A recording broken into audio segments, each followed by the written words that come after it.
So welcome to PyLadies. Tonight we are in Hamburg again, and in case this is your first time attending a PyLadies meetup, so you should know about us. We are a international mentorship group with a focus on helping more women becoming active participants, the Python communities, but also other minorities. And there's PyLadies Slack that you can feel free to join in case you want to see job offers, learning questions, also have topic suggestion, feedback, or announcements. You can also reach us by email and to that email account, and on Slack you will find us in the City Hamburg chat. But this is the international PyLadies account, so you will see all the chapters also maybe in your city if you're from another city. Okay, so another thing which is really important, we have a code of conduct. Fortunately, we haven't really needed to use it to enforce it yet, but we are following the PyLadies code of conduct, and on top of that, the Lady Nerds code of conduct. And it is about providing a safe, inclusive, and welcoming and harassment-free environment. And in case you experience discrimination or anything that made you feel uncomfortable during a meetup, please reach out either by email or Slack or how you prefer, and let us know. Today's sponsor is Neufische, the Zoom. You know, if you want to have a Zoom with so many people in it. So we have the Zoom and we are recording. Not the whole meetup is going to be recorded because Rebecca will have some secret material that she's showing. So we are only recording the non-secret material. So you are here, you won't miss it out. If you're not here, you won't find out about it. Yeah, so who are the PyLadies in Hamburg? We're actually like 5 organizers. 2 of us are a bit more active at the moment. It always comes and goes.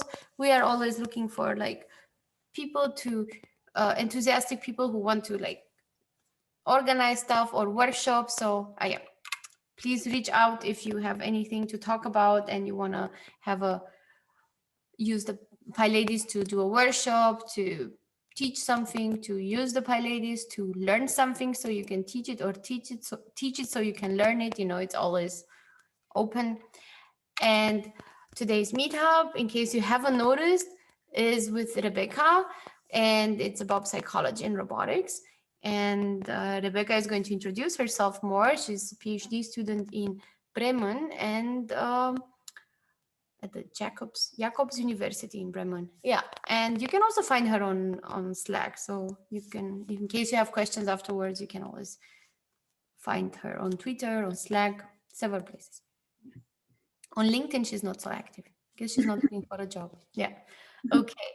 So the schedule. So we are starting. We did the channel opening. We did the PyLadies and the intro, and we start soon with the with Rebecca. And also we have some announcement. Next up, we have the November meetup, theoretically on the 17th of November. So save the date if you have. We don't have a topic yet, but you know it's still a month. And we are working on releasing, so Anne-Marie is working on releasing a new working group where we can do coding roundtables. So you have like a private project, a personal project, and you don't want to work alone, and other people have working projects, and this is we use to meet over Zoom, of course, and exchange ideas and discuss when getting stuck. And announcements, yeah, so there's the PyData Global going on in November, and we still have 2 free premium tickets for the Code Motion conference that is started today. So if you want the ticket, reach out, and that's it. So yeah, happy learning, and that's it. And yeah, Slack, Zoom, Twitter, what else? Oh, we even have a LinkedIn account now, and Meetup. See you there. So I give it now to Rebecca. Okay, I will see if I can share my screen. I don't know if maybe you need to give me permission. It should work. Doesn't it allow you now? I'm not seeing like a screen share option somewhere. Oh wait, no, it is, sorry.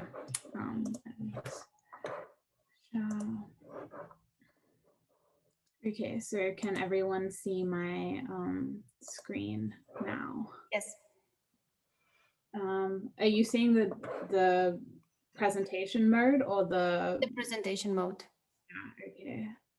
I'm not really sure why.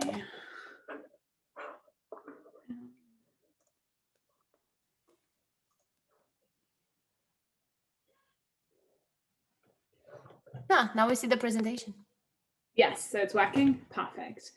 All right, so as Teresa already gave a brief introduction, my name is Rebecca. I'm a PhD student at Jacobs University in Bremen, and I'm doing my PhD in psychology and social robotics, which is the topic of this talk.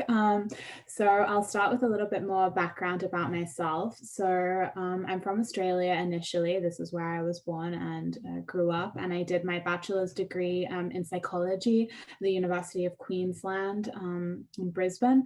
And in my undergraduate degree, I did only psychology. I didn't do any like tech or coding or anything like that. And then after I finished my bachelor's degree, I worked at a startup company for a little while, which was also a psychology-based startup company, but it was in a startup incubator. And so I was around a lot of other tech startups and meeting a lot of people from that field. And this is how I became interested in the intersection between psychology and technology, because I could really see this gap and this need for kind of psychological research in the technology space.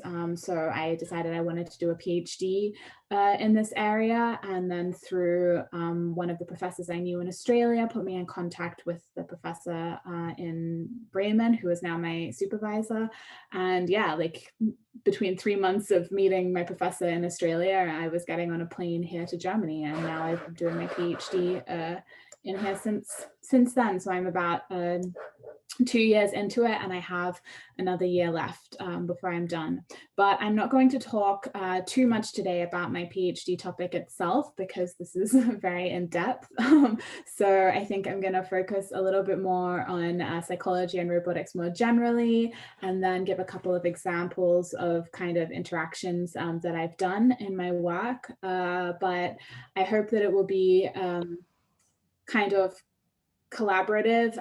If people have any questions or they want to say anything, then I don't know, maybe Teresa can act as a moderator and just let me know when someone has a question, and we can focus on some topics in a little bit more detail or less detail or things like that. Yeah, so, and before I forget, this is my robot. So Now is the name of the robot model, and this robot's name is Wilhelm. And then the other robot in the background, which I realize is getting progressively creepier as it gets darker and there's glowing eyes in the background. This is William. Hello, welcome to PyLadies Hamburg. Yeah, so I'm going to put him in sleep mode for the rest of the presentation so that he's not standing there swaying. He will come up a little bit during the talk. So for the talk, I'm just going to talk a little bit about social robotics and what this means and as a field and kind of what I do in that. Then I'm going to talk about the project which I'm doing my PhD in, which is the ANIMATAS project. And then I will spend most of the time walking through a couple of examples of how to design interactions with social robots. And then at the end, we will have some time for discussion. So yeah, I don't know exactly how long this will take, but yeah, we can just see how we go. All right, so psychology and robotics. So when I tell people that I'm doing my PhD in psychology, then I usually get some nods, and then I add and social robotics at the end, and then I get kind of some confused expressions because these kind of seem like two opposite fields. But when I looked up the definitions for kind of psychology and robotics, you can see that The definition for psychology includes a lot of references to humanity, emotion, personality, intelligence, memory, perception, cognition, and attention. And then on the other hand, we have the definition for robotics, which focuses on systems, sensors, actuators, autonomous, semi-autonomous, intelligence, adaptability. So kind of using different words, but we can see that in the robotics side that it does say in cooperation with humans. So I think that this is kind of the niche where psychology comes into robotics in designing systems that can work with humans well and that humans can understand. And so I'll talk a little bit later about the distinction between how robots are designed and then how people perceive robots. But I think that this is really the niche that psychology addresses. So first of all, I wanted to cover what is a robot. So these are some pictures of robots that probably many of them you will have seen in the media already. Some of them you will have not. So we have, of course, the Boston Dynamics kind of style of robots, which is on the end of this more kind of industrial robots. We have things like the Pepper robot, which probably a few of you have seen already. Which is a more kind of social robot. We have the Sophia robot, which was very famous for being granted citizenship in Saudi Arabia.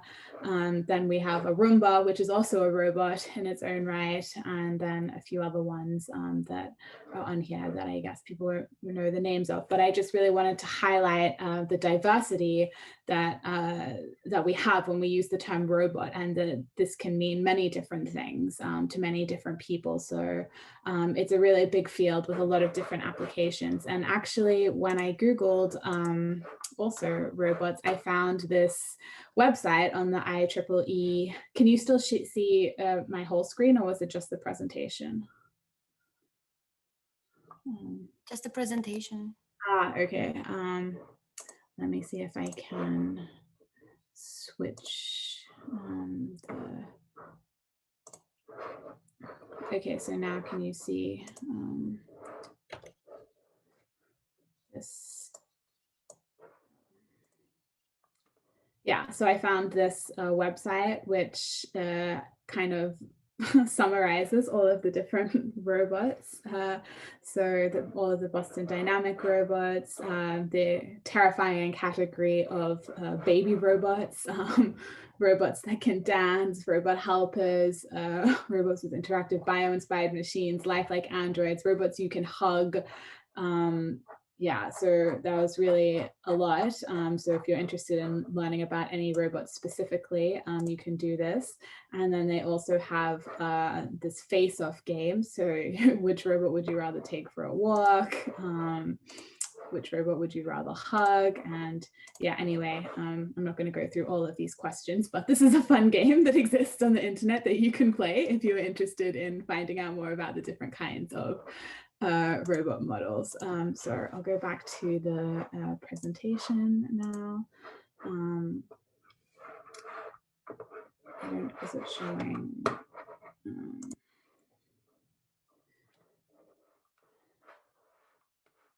Now it's gone back to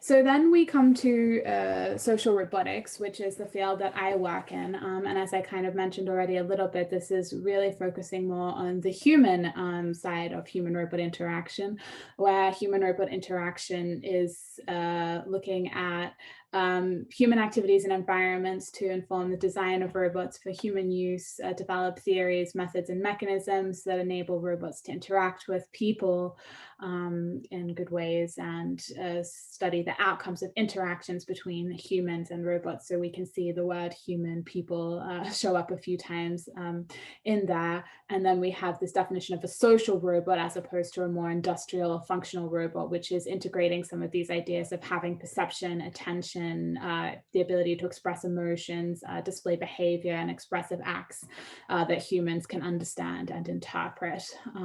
So yeah, I hope that this kind of gives people a good overview of the field. Does anyone have any questions at this point about social robotics or human-robot interaction, or what I mean when I say a social robot? No. Okay. Yeah, so when we talk about designing social robots, there's kind of these two main branches. So the first branch is embodiment of the robot. So this is how it looks, so how big it is, what color it is, how it's shaped, and things like that. And then we have kind of this mix between functional robots to zoomorphic robots, which look like animals, to humanoid robots, which look very realistic. So if we go back to the slide here of the robots, we have on one end these functional robots, which is like the Roomba and the Panda robot.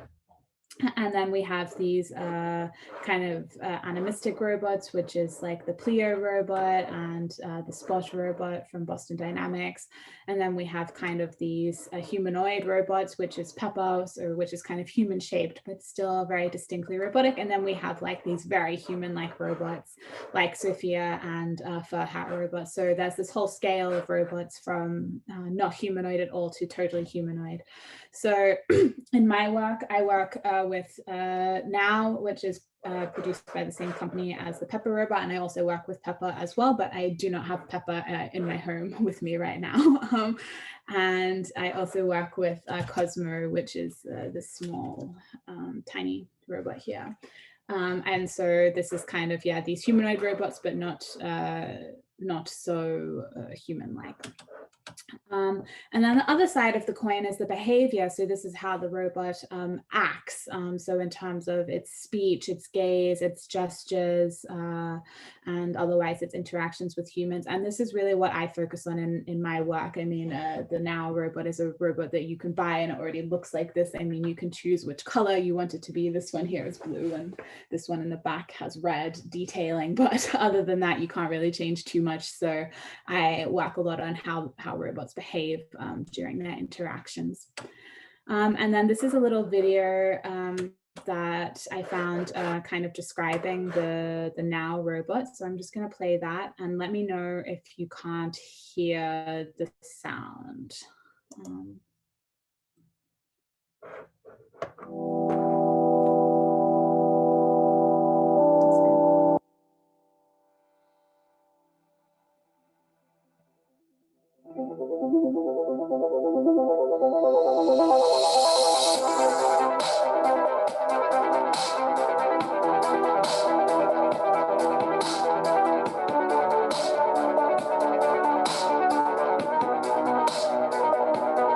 Hello now.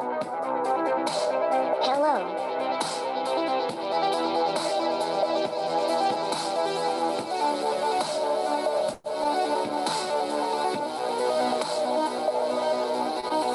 Give me this ball, please. Nice ball.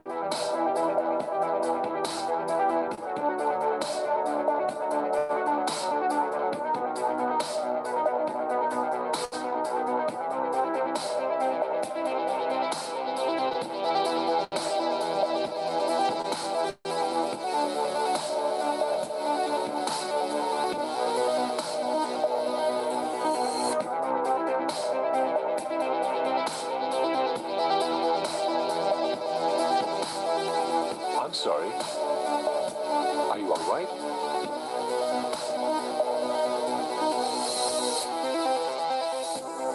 That's okay. Okay.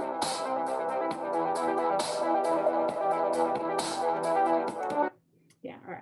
I mean, it's almost over, but I'll just stop at that anyway. But yeah, I mean, this video kind of highlights some of the key features of the robot. So you have like the degrees of freedom, so how much it can move its limbs. You have like the eye LEDs, which can change colors and things like that. And they have sensors on his hands and on his feet as well. This one is missing a finger, which also happens because they're very fragile. So yeah, there's a lot of things to kind of take into consideration when designing the robot, but yeah, and they still have a lot of things to be improved. So I don't know, you could see in that video that the walking of the now was a little bit shaky. It falls over quite a lot. And things like that. So we are still a little while away from having fully autonomous, capable robots, but I think progress is continually being made. Yeah, so why can we use social robots? So I think there are kind of three main fields where robots can be used. So the first one is healthcare. So this is things like in elder care situations or with children who have autism spectrum disorder or diabetes and things like that. I know of other research projects which focus on these areas. You may have also seen probably some news stories talking about robots being used in hospitals with COVID-19. Obviously, this is good because it minimizes the human-human interaction. So you have telehealth. And you want to do it louder or more quiet? Can you guys not hear me? Somebody was unmuted, so. Okay, it's fine. Okay. Yeah, and then a second domain is in education, which I again will come back to a little bit later because this is the focus of my project, so robots as teachers. And then finally, we kind of have this service and retail sector. So this is robots as tour guides, receptionists, assistants, and things like that. So I think there's already kind of robots that are being implemented in these kind of contexts, especially in Japan and places like that. I know, is it Deutsche Bank or Sparkasse? One of the two big German banks also had a cooperation using the Pepper robot to kind of promote their banking system. And so again, I have another video which is taken from Farhat. 下午好，你能告诉我哪里可以买火车票吗？你可以去位于你右侧的售票机那里买票。啊，谢谢。不客气。El tren para la capital, ¿en dónde está? Mira, que lo necesito guiar, pero ya llevo tiempo buscando y todo eso. Yo no entiendo lo que quieres decir ahí, por favor. ¿A qué hora sale su tren? Tenemos que llegar ahí a tiempo porque si no, no vamos a llegar al aeropuerto porque mi marido aquí se empeñó en llegar aquí sin ningún más y estamos 15 minutos en tráfico. 15. Mira, tú con esos tacones que tienes, por eso llegamos tarde a todas partes. ¿Mis tacones míos? Hay un tren que sale a las 12:10. ¿Será ese el suyo? Sí, ese es. ¿Dónde queda? Lo tiene a su derecha, en el andén 3. No se preocupe, tardará 2 minutos en llegar. El tren sale dentro de 6 minutos. Ay, qué bien, ¿eh? Muchísimas gracias. Tal vez debería haberme casado contigo. ¿En serio? Siempre quise un anillo de compromiso. Les deseo un buen viaje. ¿Estás coqueteando con mi mujer? No. No, pero... No entiendo qué es. Yeah, so in this video, they're trying to highlight the multi-language capabilities of the robot, you know, being able to interact with people, being able to detect emotion, so showing that it could detect that they were frustrated, you know, having this element of humor in there and things like that. I mean, I think that, this is an example video. I think that it is not deployed yet in real life, but I think this is kind of intended to show the domains which we could see kind of social robots in the future.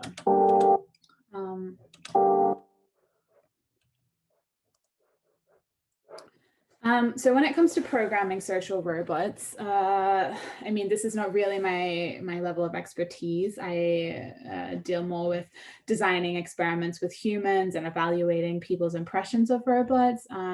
But when we talk about, programming robots, there are kind of 3 levels of control. So the first level of control is Wizard of Oz. And so this is where you have a human basically completely teleoperating the robot, programming things to say, programming what to move and things like that, basically like a puppet. And then we have semi-autonomous. So this is where most of the interaction is pre-scripted or autonomous, but there are some points which require human intervention. And then you have completely autonomous, and this is where the robot is able to act completely on its own.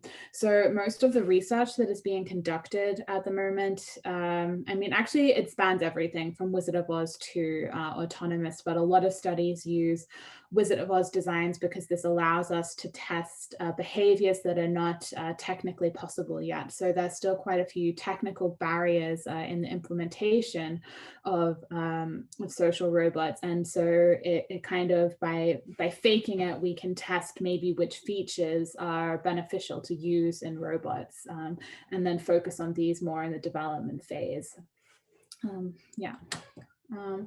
All right, so now I will talk a little bit more about the project which I'm working in, which is called the ANIMATAS project, which stands for Advancing Intuitive Human-Machine Interaction with Human-like Social Capabilities for Education in Schools. And if you can figure out which of those letters actually make up ANIMATAS, then I will be very happy, because it's been 2 years and none of us have really been able to work it out yet.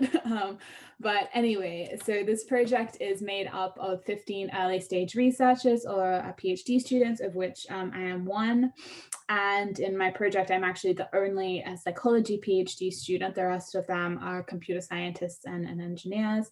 And we are spread out across Europe in 5 countries. So I'm here in Germany. We also have 5 PhD students in Paris, 3 in Switzerland, 4 in Sweden, and 2 in Portugal. So quite an international project. And we have a bunch of partner institutions and other organizations that are involved. So for example, both Farhat, which is the video that I just showed, and SoftBank Robotics, which is the one that makes the Now and Pepper robots, are involved in our project. So quite a lot of cooperation, which is really good. And then we kind of have these 3 main domains in the project, or work packages. So the first area is exploration of the fundamental questions on the perception of people, of the interconnections between robots, characters, appearances, and behaviors. So embodiment. The second package is looking at social learning mechanisms, and this is talking about the robot learning, not human learning, which is kind of confusing. And then the third package is personalized adaptation to dynamic and changing environments. So my PhD falls into the first bracket, where it's looking at the perception by people of robots. And some PhDs in my project also deal with virtual agents as well, rather than specifically robots. So it covers kind of both sides of the spectrum. And then within this, my thesis topic is on the role of children's trust in learning from social robots. So I'm not going to go so much detail into this. I just wanted to give a quick overview to provide some context for the examples that I will provide later. So I'm looking at how we can measure trust in robots, and in particular 2 different kinds of trust. Social trust, which is trusting the robot as like a friend or a confidant, and competency trust, which is like the perceived reliability or capabilities of the robot. I'm also interested in ideas such as liking, how much children or people like robots, and perceived agency, so how alive the robot is seen to be, and whether it has a mind and things like that. Yeah, so I have this diagram which kind of summarizes the key concepts in my thesis, but I'm not going to go into this in too much detail, but we can come back to this in the discussion time if people are interested in kind of understanding these concepts a little bit better. But for the purposes of the examples that I'm going to describe, the important thing is understanding this idea of faulty robots, or robots which make mistakes. And then we have these 2 different kinds of errors. So a social error, which is like a social faux pas, taking too long to respond, cutting somebody off and things like that. And then a competency error, which is like an error which affects the performance of the task. And then we have these outcomes of learning. So how much the child learns during the interaction, liking, how much they like the robot, and trust. And these 2 different domains of trust. So those are kind of the core outcomes. All right, so to kind of assess these questions, it's necessary to design an interaction with a social robot.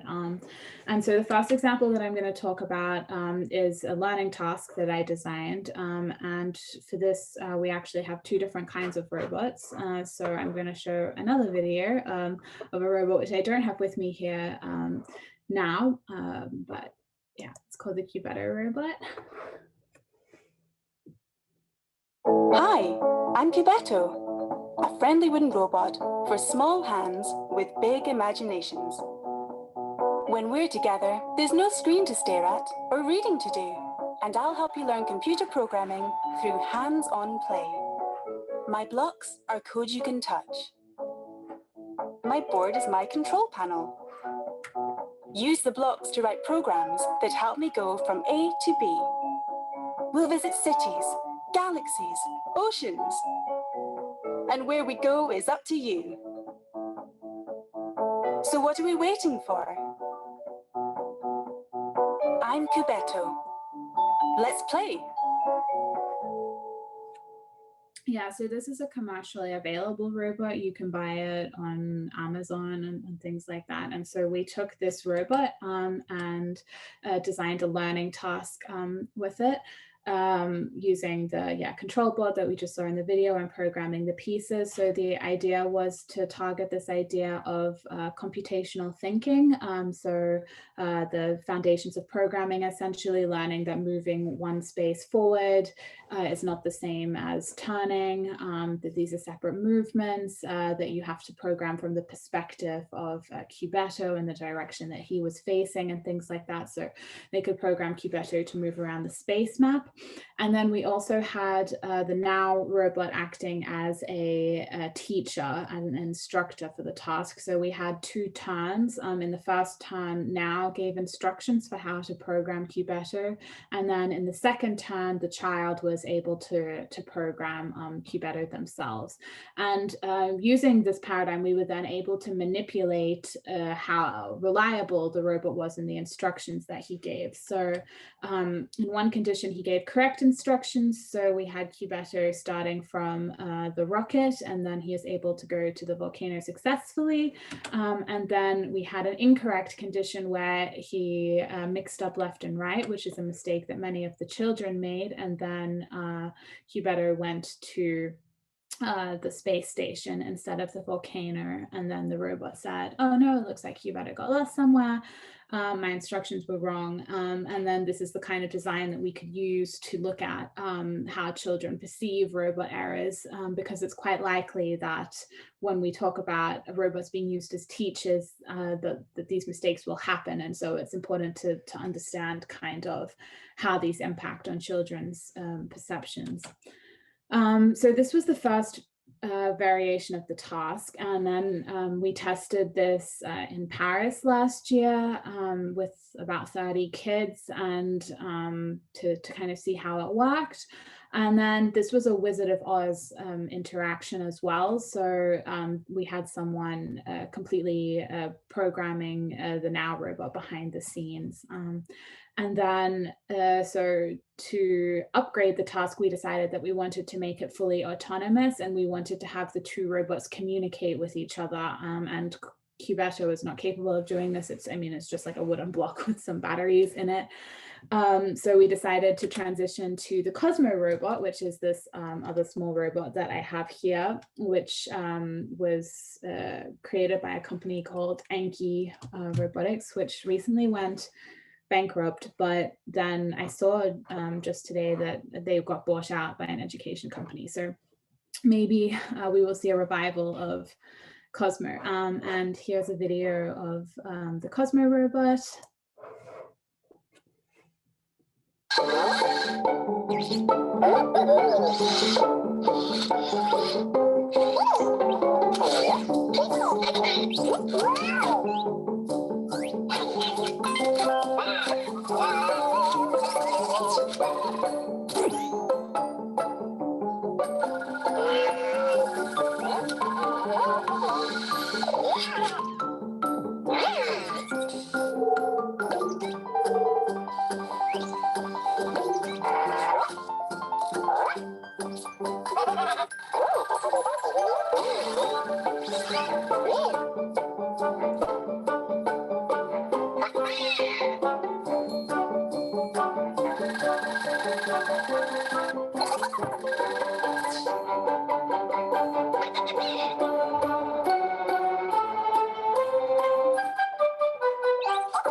Yeah, so as you can see, he's very small, very cute, makes lots of little funny noises and things like that. I think it's available for about, I don't know, between 150 to 200 euros on Amazon, or it used to be. So if you want one of your own, you can buy one. Yeah, and then, but we chose to use Cozmo in the learning task because we could connect the SDKs from Now and Cozmo together to communicate and send signals about the location of Cozmo on the map, the pieces and whether they were correct or incorrect and things like that. So there wouldn't need to be a human overseeing the interaction at all. I don't know why.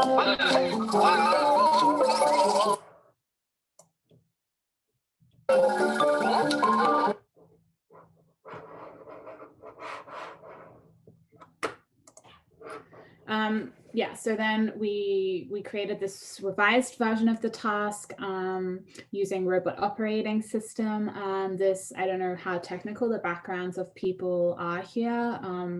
So I'm gonna go into a little bit of detail, but not so much. And then again, if people are interested, we can talk about it in the discussion.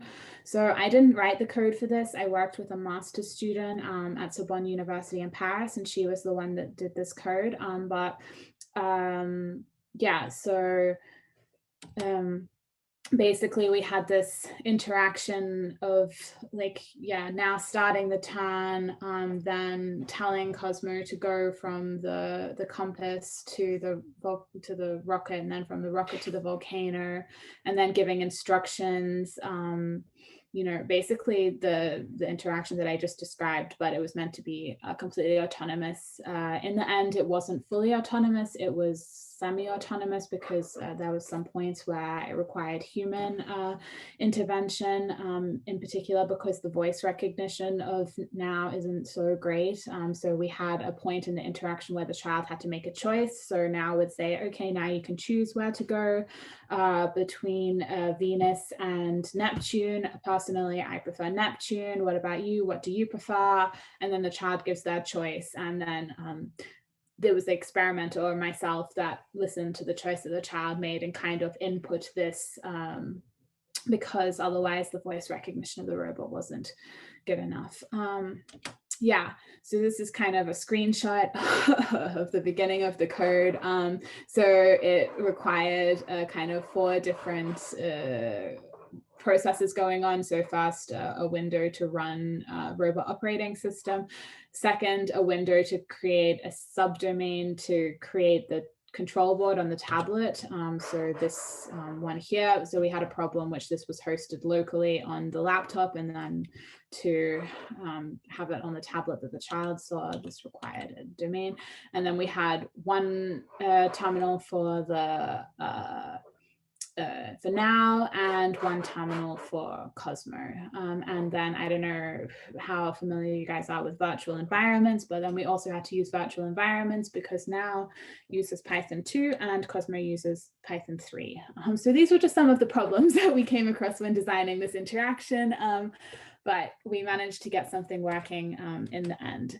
And then we also had the script for the interaction. So I mean like actual script as in like the lines that the robot said. And this is in German, but it could very easily be switched into English or French or something else because this was a separate file, and so it would just be require switching the language of the robot and then adding the corresponding file with the other language. So this is quite cool as well, that it's very transportable across languages. Yeah, and then this is diagram. Yeah, so this is basically why we needed them to communicate, to send the localization of the, to send the information on the location. And yeah, but I think I covered most of this stuff already. So in the summertime, I went to Zurich and I kind of implemented this learning task there with 160 kids roughly, looking at robot reliability and then how children found the robot afterwards. And then so we use this questionnaire targeting these ideas of social trust, competency trust, liking, perceived agency and morality. Yeah, I mean, you can read through them if you want, but I think it's not so important. We can come back to this.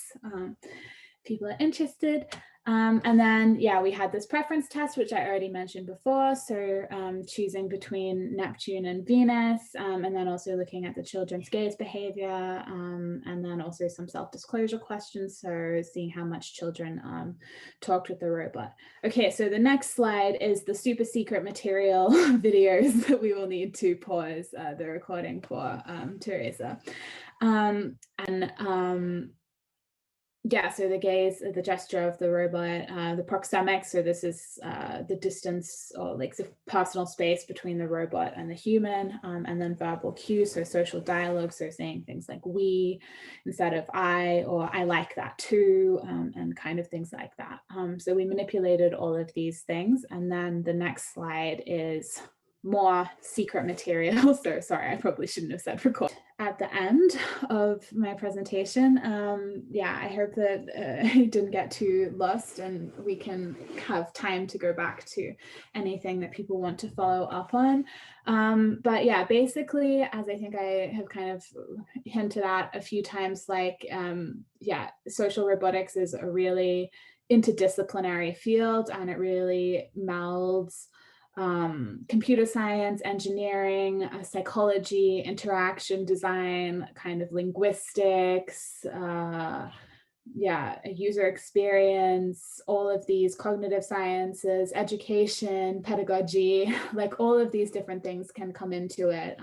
I really enjoy working in social robotics because I like working with people with all different backgrounds, and fields of expertise, and then applying kind of this psychological perspective in terms of experimental design and statistical analyses and things like that, and melding them together.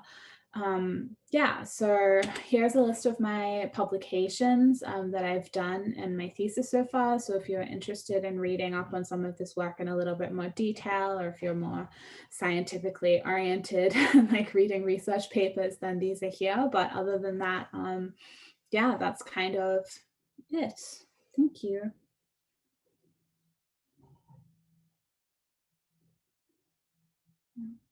Teresa.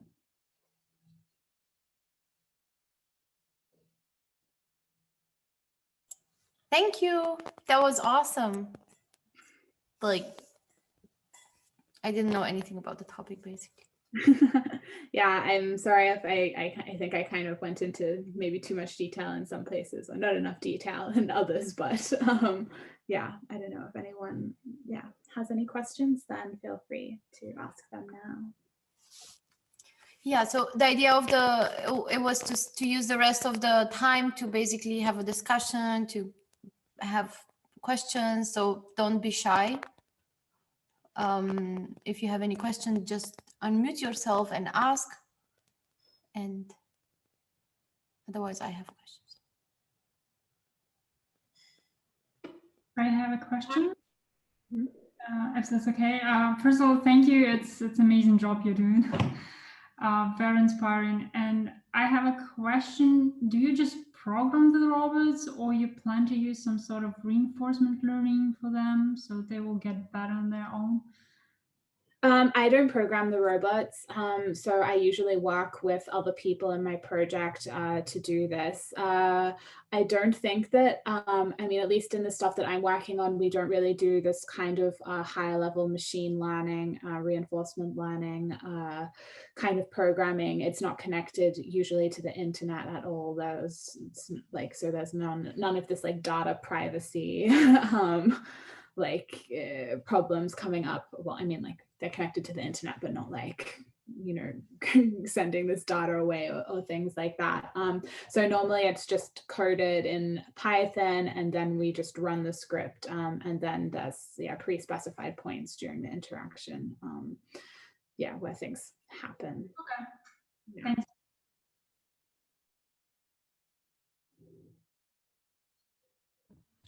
Hi, Rebecca. Thank you for sharing your interesting work.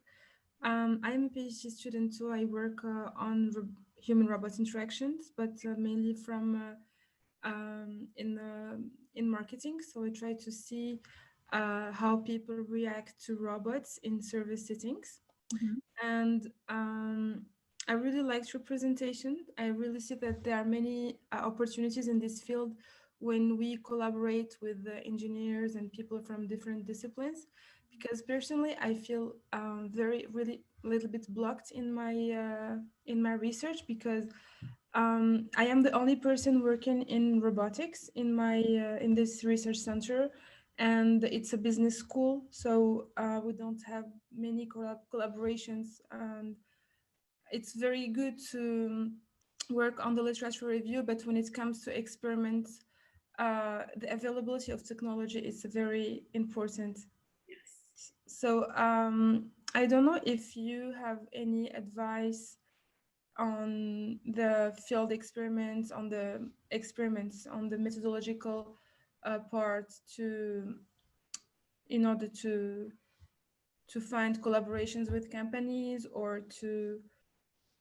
Yeah, I am very lucky that my PhD project already had a lot of connections within that. So I had the other 14 PhD students, which I could work with. But other than that, I mean, there's often like summer schools or conferences or things like that. I mean, with COVID, this is not so easy, but I think for me, this is really great as well. I attended a summer school last year in Vienna, which was on trust and robots, and I met a lot of other doctoral students there, which led to like other kind of collaborations as well.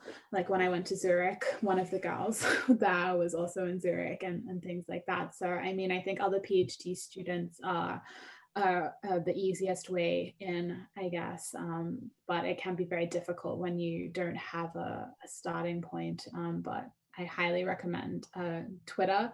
I have a Twitter page that is called Cypherbot, and then we are trying to connect other researchers within the field as well. So yeah, you can give us a follow, I guess. Shameless self-promotion. Yeah, and then for experimental design, yeah, I mean, there's a lot of resources out there as well, but yeah, without knowing specifically your background in terms of that, it's hard for me to go into more detail. Yeah, I don't know if that kind of answered your question or was helpful at all. No, thank you for your advice. I have another question regarding the experiment that you showed. I don't know if this is the normal version of now, because it seems bigger on the video, but I don't know if it's the angle of the video or if it's the same version. The same one. It's this one here, actually. This is. Because I guess this one is small, but in comparison to the kid, it seems big on the video. I think it's just because we had the camera like positioned behind the robot to be able to capture both the child and the robot. No, it's the normal size. Thank you. Okay. Thank you. Hi, Rebecca. This is Nish again. Great talk. Can you hear me? Yes, I can. Yeah. Sorry. Yep. First of all, great talk, really great experiments. There's a lot of overlap in some of the things you're doing and some of the work I'm doing. But I primarily work in the kitchen scenario. And I also work with now, but mostly I work with Baxter and Stower Robot.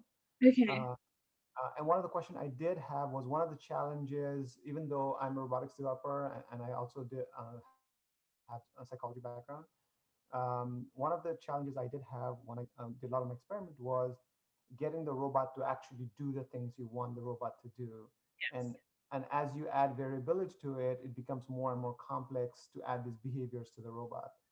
And so one of my questions was making the real robot do it versus making a simulation of the robot do it. Simulation is a little bit easier because you don't have to deal with the physics of the world.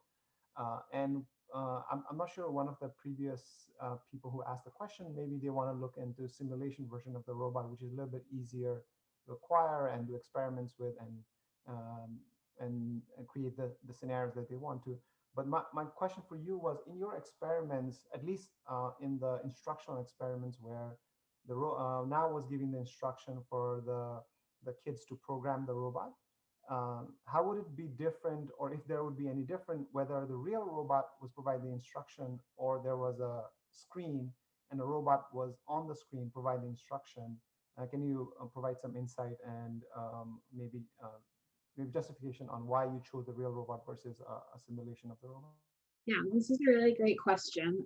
So yeah, on your first point about using simulation. So this was actually a problem that we had when we were developing the task. This was in peak COVID time, and my master student in Paris that I was working with, she didn't have access to the physical now, so she was working entirely with the simulation of now and then with a physical Cozmo robot, and she had a lot of problems with the timing, because when you have the simulation of the robot talking and then it just shows the speech bubble of what he's saying, and then she couldn't tell when he was finishing talking to program the timings for Cozmo to move around and stuff like that. So then when we were finally able to come together and have all of the robots in one place, then this was one of the problems that we weren't expecting. As for using a physically embodied robot, this is a great question, because I also had this thought during the interaction that, you could essentially have a speaker or something like Alexa giving instructions, and that this is maybe something that would have the same impact. In my work, I tend to compare within different modes of robot behavior. So like a robot making a mistake versus a robot not making a mistake, as opposed to comparing different kinds of embodiments. So a robot versus a human, or a robot versus a different kind of robot. And I really like this idea of having the physical interaction. So this is why I also have this task where they have like the map and a lot of these really tangible elements, because there is some pedagogical evidence to suggest that having this like physically situated environment can be a little bit more beneficial for learning. But to really justify this, then yeah, you were right, I would need to do some sort of a comparison with like just a voice or a speech giving instructions, and this is also a direction that I have thought about going in. Yeah, and I think if you just use a speaker like Alexa or Google Home or something like that, then there's like multiple degrees of freedom of separation that between from the real robot to a non-voice coming in. But what I was saying was, even if you just had a screen robot, then the only difference there removed is the person seeing the robot in front of them versus them seeing the robot on the screen. Yeah, with the avatars. Yeah, so there has also been some work done by a researcher named Tony Belpame, and I think his lab has also done some comparisons between a virtual robot on a screen and a physical robot. And they did, well, actually, I don't remember what they found in the end exactly, that there was a benefit to the physically embodied robot. But I know that there has been work done in this sector in the field of education. And I think also with the current COVID-19 situation, this is also something that I might end up looking into anyway, because running physical studies is going to be very difficult for the remainder of my PhD. So highly likely that we might look at having this kind of virtual robot interaction instead. So yeah, I had the same problem. So, and then luckily I had done most of it on a simulation, and so I've moved all my studies over Zoom now. So this is something that I need to look into, but it's also difficult because the age range of kids that I'm testing is like between 8 and 10, and so then you would need an adult present to facilitate that. And yeah, so there's a lot of questions that I need to think of, but I was very lucky to be able to collect data over the summer in Zurich. So I am just in the process of analyzing this data, and then I will see what happens next year, I guess. Great. Thank you for answering all my questions. Look forward to publication. Thank you again. Thank you very much.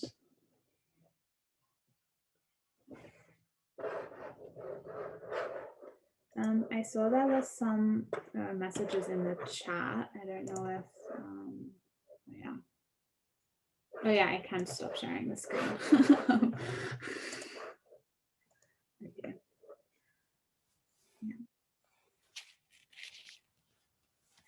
I was wondering if there are so many educational oriented robots for kids, if it's going to create this generation of people that are not afraid of the killer robot.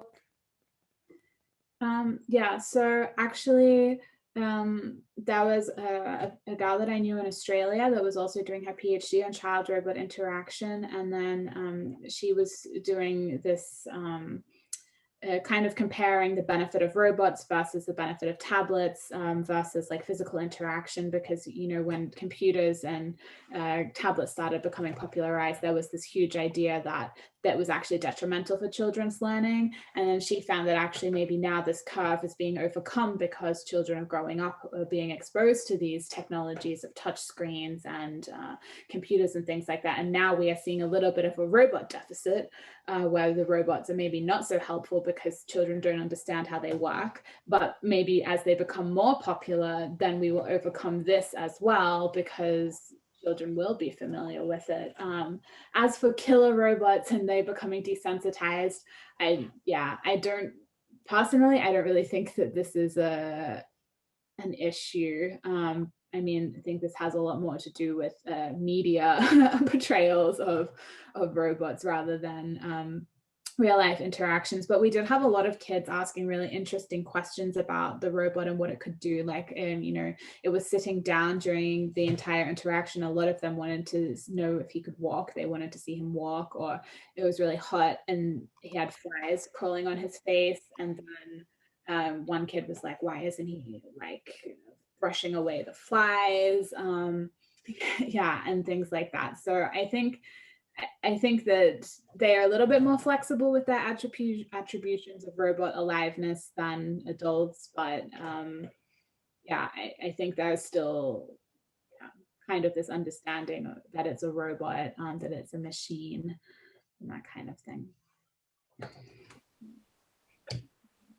Can you say something what is, like, based on your research, the most important characteristic of the robot for the children also to trust the robot, like, or maybe also adults to trust the robot? Is there something that they need to be really close to be a human, or are they aware that they're a robot and they just need to, I don't know, have a specific behavior? Actually, none of the behaviors that I have tested have really had effects, and this was really surprising to me because, yeah, I mean, this idea of robots making mistakes is something that is really interesting to me. But even then, I think that there's a lot of flexibility, and people are a lot more willing to forgive a robot and proceed with interaction than they would be with a human. Like if we think of the example that I shared with the guy in France interacting with Peppa, like, you know, Peppa turned away halfway through and stared into the distance. If you were interacting with a human who did that to you, you would end the interaction. You would not just then walk around and keep talking to them, but you know, he did because he knows it's a robot and that it's not like this personal attack or something like that. And so yeah, I think it will be interesting to see kind of how we have this expectation management of what robots should be able to do versus what they actually can do. What happens when these expectations are violated? Yeah, so this idea of mistakes is, I think, one of the most salient behaviors I think that we should be focusing on, especially because mistakes happen all the time in human robot interaction because we have this this technology. I mean, you know, at the beginning of the Zoom call, and I was trying to get now to respond to the voice commands, like, you know, not responding to voice recognition is something that happens all the time. It even happens with Siri and Alexa and things like that. And so surely when we look at putting these robots in these real life scenarios, there are going to be these mistakes that happen. And so understanding what these mistakes mean and how it differs to when you interact with a human making a mistake, I think is really important. Yeah. I don't know. No, thanks.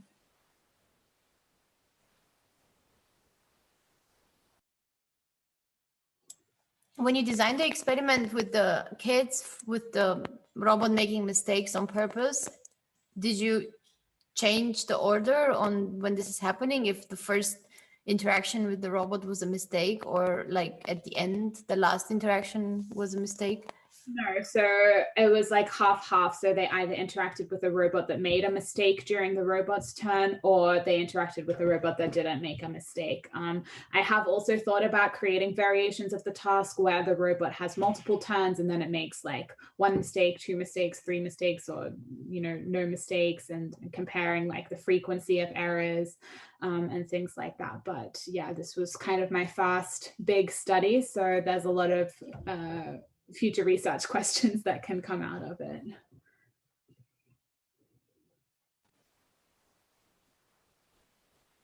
Rebecca, you're saying you do a between study where for some kids they had mistakes and some kids they didn't at all?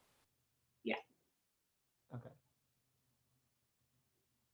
Yeah, but I think it would also be interesting to do like a kind of long-term interactions and see when they make these mistakes, if the effects of these mistakes persist. So if they interact with a robot at the beginning that makes a mistake, and then they later on it's correct for the entirety of the interaction, is this different to if it doesn't make a mistake and then at the very end makes a mistake, because then they've had time to develop this social impression and things like that. Another interesting comment that one of the kids made when we were interviewing him afterwards was asked like, did you notice a mistake and blah, blah, blah. And he said that he noticed that Cozmo went to the wrong location, but he didn't comment on it because he doesn't know Cozmo and he doesn't know if it was normal for him. And so this kind of shows this in HRI called the novelty effect, that when they have all of this new stimuli and they're interacting with these unfamiliar systems, that they don't really know what to expect. And so maybe, having these repeated interactions or different frequencies of errors could tap into these questions a little bit more deeper. Interesting, thank you. Did you prefer as a observer, the experiment with children versus the one with the adults? Like, did you find adults could behave? I mean, they would behave different. I don't know exactly how they would behave differently. Like, who will adapt faster to the robot, basically? Yeah, I was interested to do the study with adults because I wanted to assess kind of these really deeper constructs, and having these self-report questions, you can do longer questions with adults and they are more reflective and things like that. But then in the end, I didn't really find any effects of the robot behavior on the adult self-report measures. And both of them were kind of equally rich. Like when you're running the experiments and you're seeing all of these things happening in each individual interaction happening, there's a lot of richness there. And then the question just becomes how to take that information and translate it in a usable way. Because I mean, my background in psychology is very quantitative.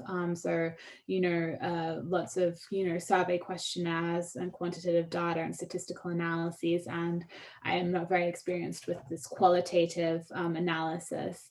And, for both of these studies, I have a lot of video data, and it's a question of how to extract these, kind of anecdotes. I mean, the kids were very interesting because the kids said very random stuff all the time, and this is very hilarious. And also, things like the kid that said that, why doesn't he swat the flies away? I mean, this is fascinating for me because an adult would never say that, because an adult understands that a robot doesn't actually feel. But even saying that, it was unsettling for us to see the flies crawling over the robot's face as well. I mean, even though we know it's a robot, because it's so creepy, right? Like, you just want it to be like, oh my God, brush them away. But so I think I like working with kids because they kind of have this in-between flexible attribution where they maybe on some level know that it's not real, but on another level are totally ready to engage with it as if it is. And then you kind of have this dichotomy where you can tap into these really interesting perceptions about, is it alive? Is it not? What are the rules and this kind of thing.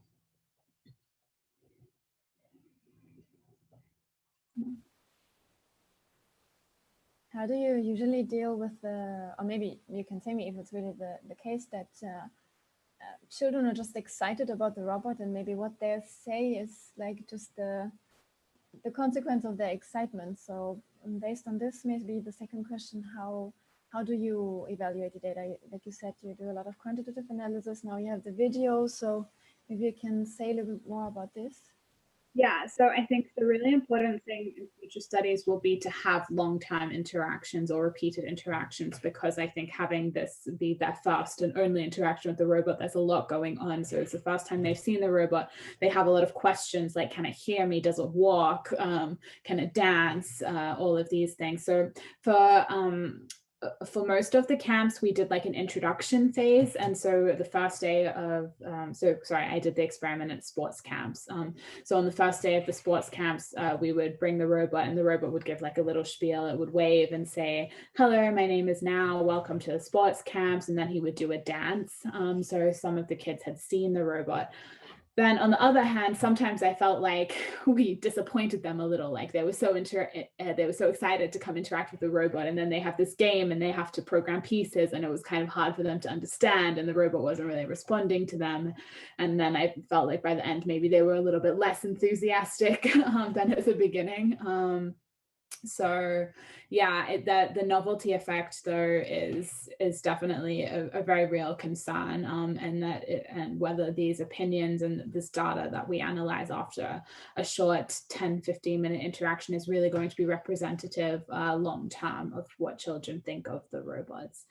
And yeah, for the quantitative analysis, so I haven't analyzed it so much yet, but based on the preliminary analysis, I didn't find any difference between the unreliable and reliable robot, which I was kind of expecting, because when we asked the manipulation check question of whether the robot made a mistake or not, many of the kids said that there was no mistake that was made.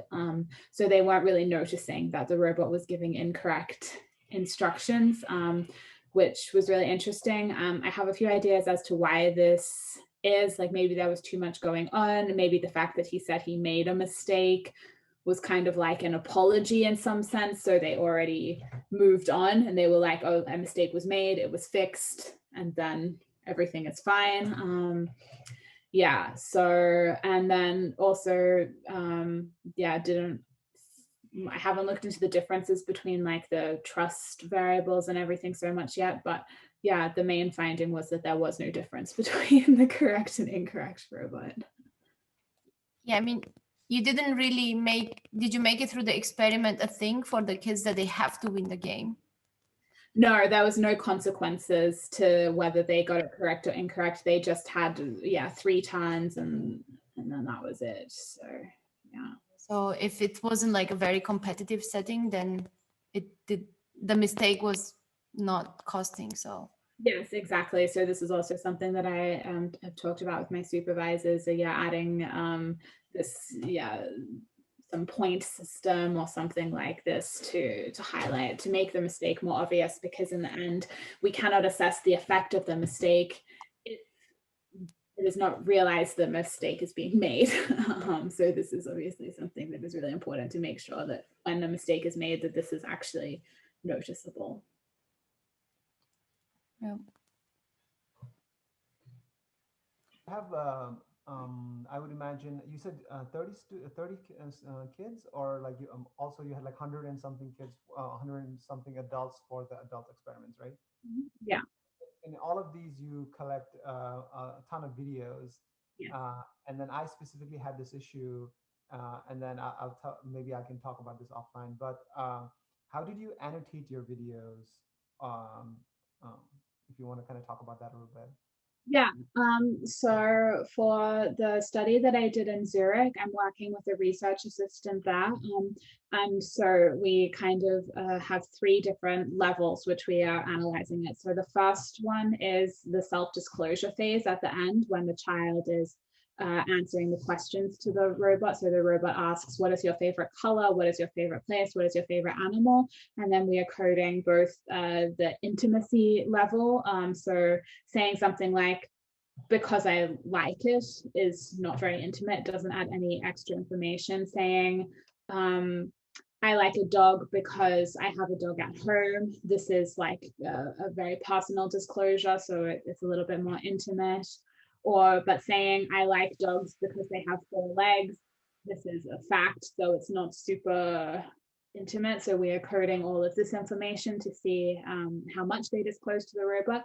Then secondly, we want to look at back channeling behavior. So this is like the kid in the video that I showed. He was really engaging with the robot and saying yes, and things like that. So we will annotate specific points during the interaction where there is an opportunity for the child to back channel, and then we will code the presence or absence of that. And then finally, we're going to look at emotional expression for the point of the interaction where the occurred, and compare that to a more neutral point in the interaction, and see if, even though there wasn't a self-reported difference in the error behavior, if we can detect it with emotional expressions that they are noticing that a mistake was made. Yeah.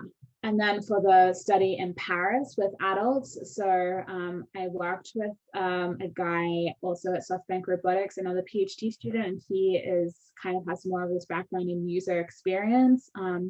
And he did the video coding for this study, but yeah, coded things like the number of pieces of information that was disclosed. So the guy in the video, I think he said he likes photography and he likes to play sport. So this was 2 pieces of information.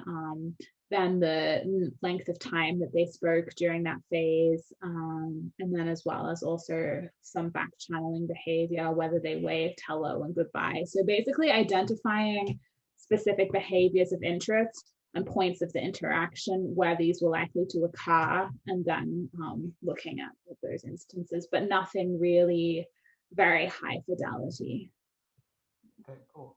Do you remember if you guys use any specific software to do the video annotations, or? Elan. I don't know if you know Elan. It's a free software. Yeah. Do you know it, or?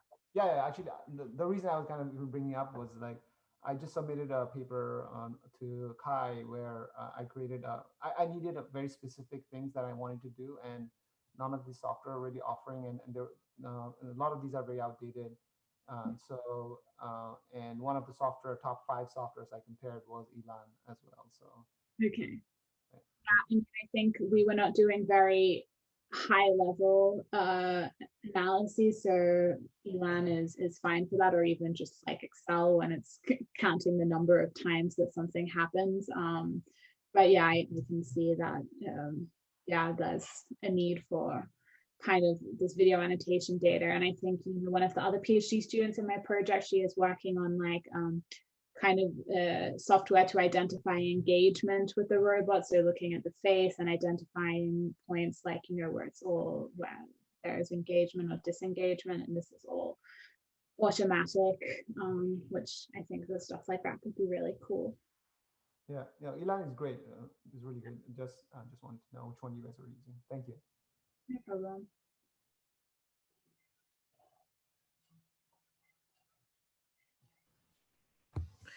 I don't know if you have controlled some variables related to personality, like extroversion and intro, to see if people are extroverts or introverts, because we know that for chatbots or virtual agents, these variables can have a significant impact on the interaction.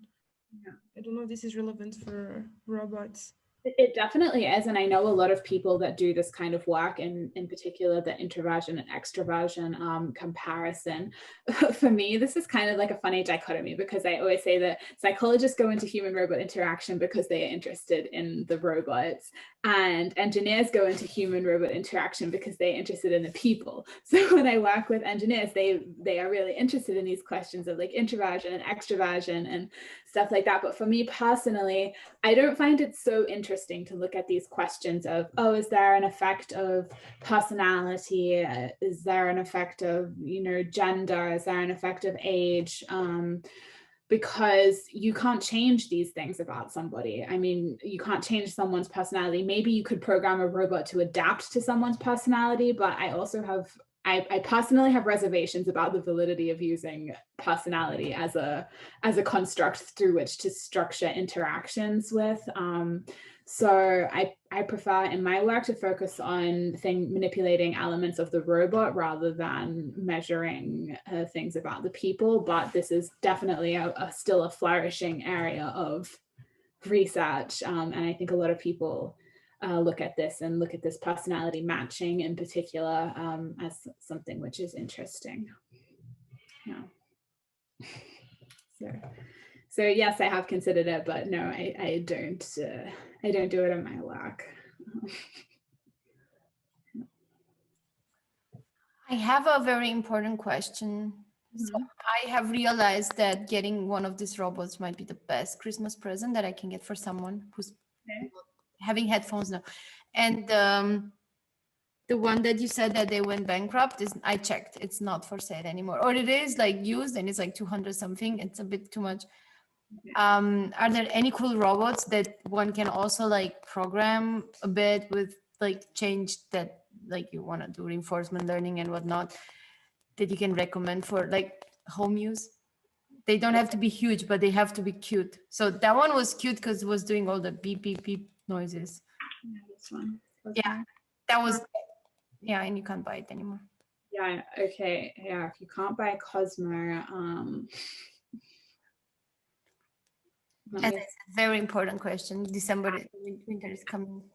I will think about it and then I will message you if I remember any. That there's like this Pleo robot, which is like a dinosaur, but it's still kind of more like a toy. Like, you know, I don't know that you can access its SDK or things like that.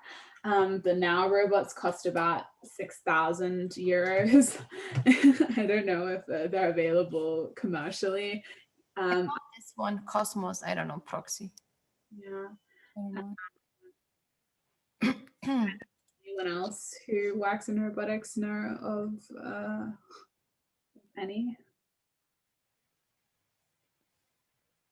We had autonomous driving car that we basically assembled from parts. But price range is also very different. You can get chassis for 50 bucks and you can get chassis for 550 bucks. And most of the stuff gets to Germany shipped from the US, so it really gets expensive. There are a few other companies.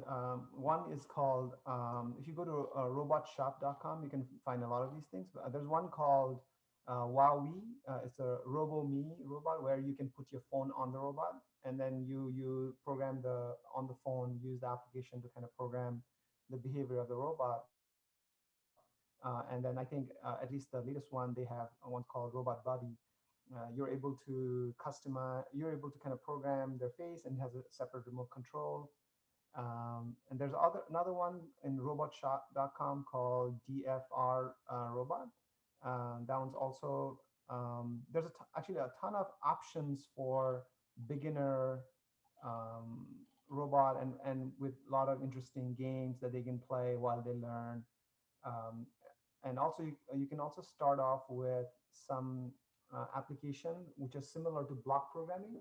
But if you search in any application, in any, like I say, the Apple store, Apple App Store, then if you search for programming learning applications, and there's a few of them, they're pretty good in terms of kind of laying the way for them to kind of program a virtual robot and then be able to do a real robot also. So there's quite a few options. If somebody wants to set up some kind of spreadsheet or something, we could add in our input towards it maybe.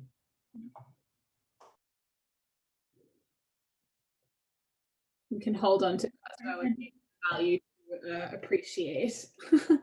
And then there's a shop and there are robots like for 20 bucks, which you can basically go back and forth, look cute, and yeah, maybe that could be a solution or something like that.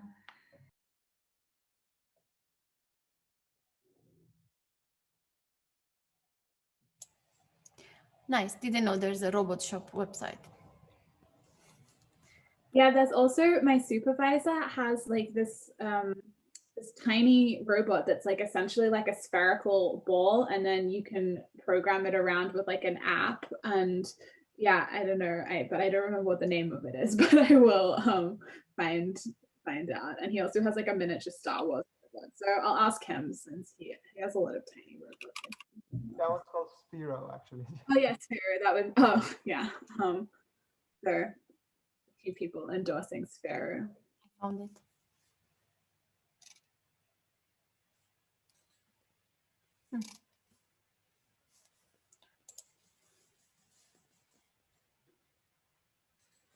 Yeah, cool. So